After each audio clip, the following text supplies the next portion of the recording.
Hello friends, आज मैं इस सीरीज़ की अगली वीडियो लेकर के आया हूँ जिसमें हम आज बात करेंगे सस्टेनेबिलिटी एंड सस्टेनेबल डेवलपमेंट।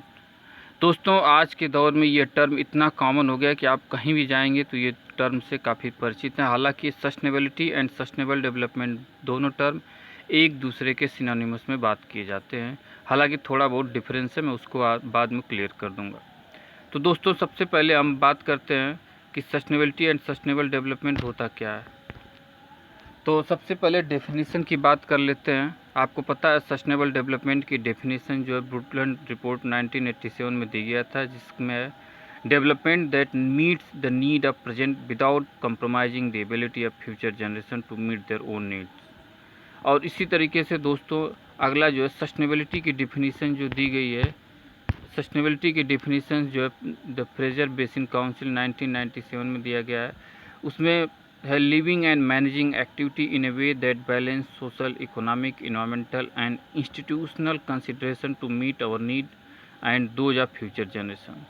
तो दोस्तों, दोनों डेफिनेशंस को देखने पे लगता है कि दोनों का मोर और लेस मीनिंग सेम है, अर्थात दोनों जो है हमारी प्रेजेंट और फ्यूचर जनरेशन की बात कर रहे हैं, दोनों नेचुरल रिसोर्स को कंजर्व करने की बात कर रहे हैं। तो आइए दोस्तों, हम देखते हैं कि आखिर सस्टेनेबिलिटी का इतना महत्व क्यों है, क्यों सस्टेनेबिलिटी जरूरत है। अब यहाँ पे हम दोस्तों सस्टेनेबिलिटी, सस्टेनेबल डेवलपमेंट दोनों एक दूसरे के सिनोनिमस में यूज करेंगे।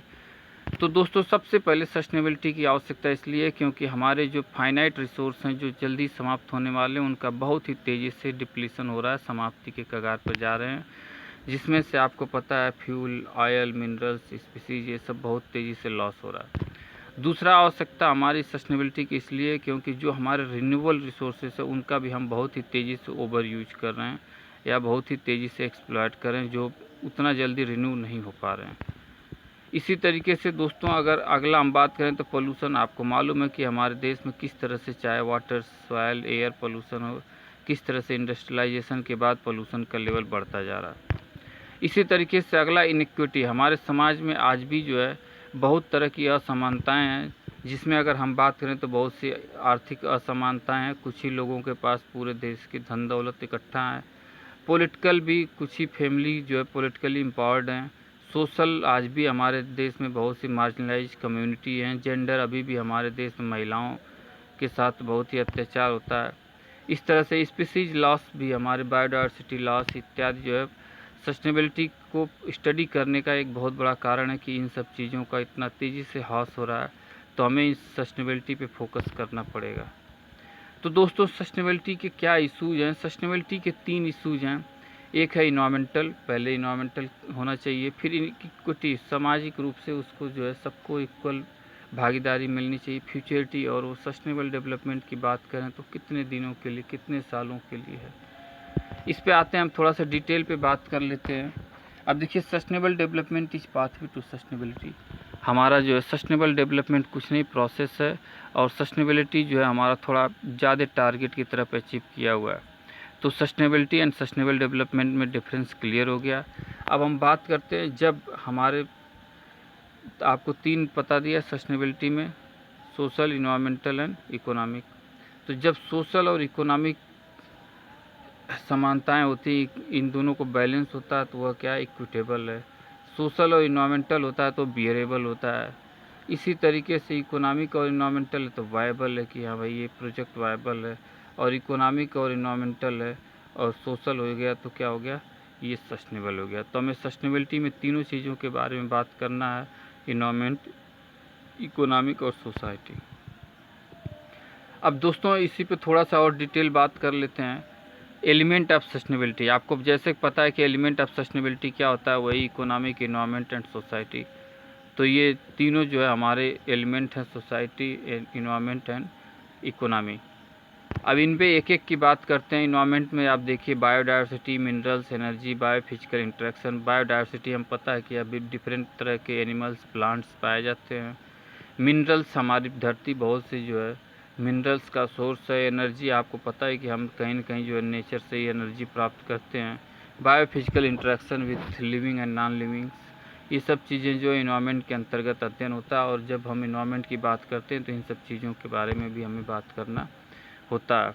इसी तरीके से जब इकोनॉमी की बात आती है तो मनी एंड कैपिटल, आपको पता मनी एंड कैपिटल में डिफरेंस क्या होता है। मनी जो है रेगुलर खर्च के लिए होती है, कैपिटल जो इकट्ठा पूंजी निवेश की जाती है। एम्प्लॉयमेंट, अगर एम्प्लॉयमेंट नहीं है तो सारा जो है इकोनॉमिक सिस्टम फेल हो जाएगा। टेक्नोलॉजिकल ग्रोथ ज़रूरी है क्योंकि सस्टेनेबिलिटी को अचीव करने के लिए टेक्नोलॉजी बहुत ही ज़रूरी है। इन्वेस्टमेंट होना चाहिए ताकि उसमें हम आगे फिर अच्छी तकनीकी की तरफ बढ़ सकें।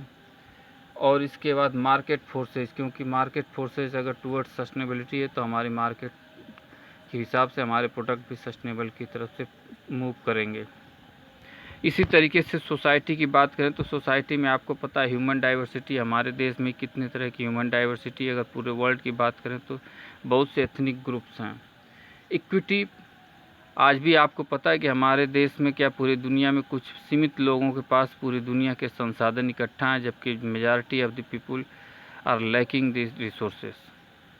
इसी तरीके से क्वालिटी ऑफ लाइफ, आपको पता है कि क्वालिटी ऑफ लाइफ बहुत से अभी हमारे देश में ऐसे लोग हैं जिनको अभी टॉयलेट तक का रिसोर्स, पानी पीने के लिए नहीं है, इसी तरीके से रहने के लिए घर नहीं है, तो अभी पढ़ने और हेल्थ की तो बात ही छोड़ दीजिए। पॉलिटिकल स्ट्रक्चर, अभी आपको पता है बहुत सी कम्युनिटी को पॉलिटिकल एम्पावरमेंट नहीं है, उनको पॉलिटिकली एम्पावर्ड किया जा रहा है।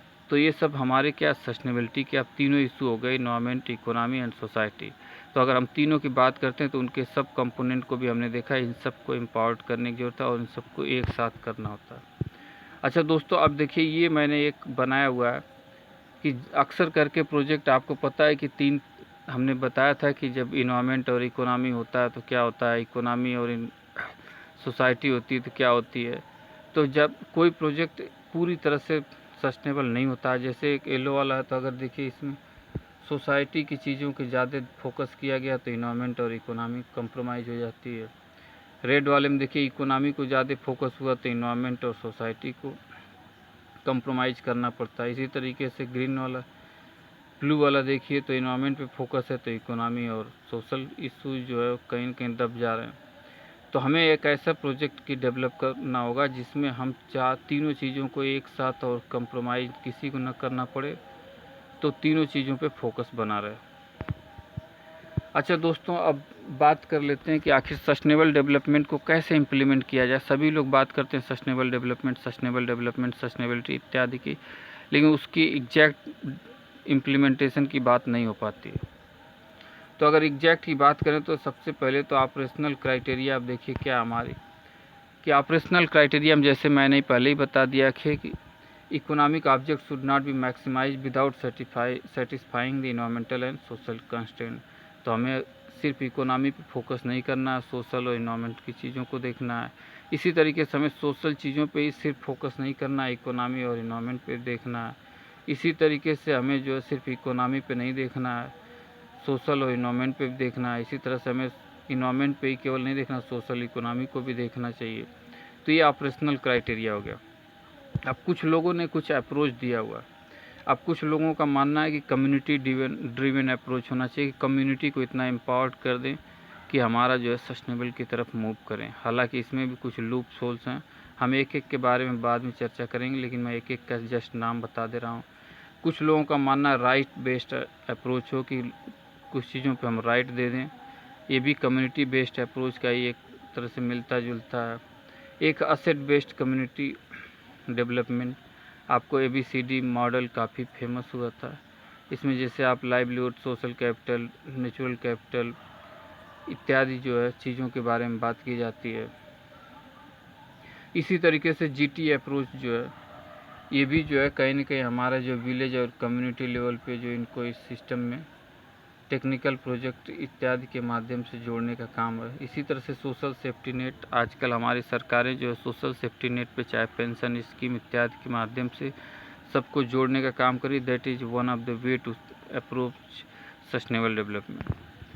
अच्छा, अब देखिए 9 way to achieve sustainability. Roger एक काफ़ी बड़े इकोनॉमिस्ट थे जिन्होंने कुछ 9 तरीके बताए कि जिसमें हम सस्टेनेबल डेवलपमेंट को अचीव कर सकते हैं या सस्टेनेबिलिटी को। अब उन्होंने पहला बताया कि living everything in the pristine state, हम हर चीज़ को छोड़ दें एज इट इज़, ये हो नहीं सकता, क्योंकि हमें जो है हम ह्यूमन बीइंग को फीड भी करना है और हमारे पास रिसोर्सेज बहुत कम है। इसी तरीके से develop so as to not overwhelm the carrying capacity of system. हमें कैरिंग कैपेसिटी के ऊपर नहीं जाना है। अब दोस्तों अभी तो हमारी क्लियर कट कैरिंग कैपेसिटी मालूम नहीं है, लेकिन इसके अलावा जो है हमें कई बार फिट करने के लिए ऊपर जाना पड़ता है। Sustainability will take care of itself. अब ऐसा मानना है कि अगर जब इकोनॉमी बढ़ती जाएगी तो धीरे धीरे लोग अवेयर होंगे और सस्टेनेबिलिटी की तरफ मूव करेंगे। ये कुछ हद तक ठीक है।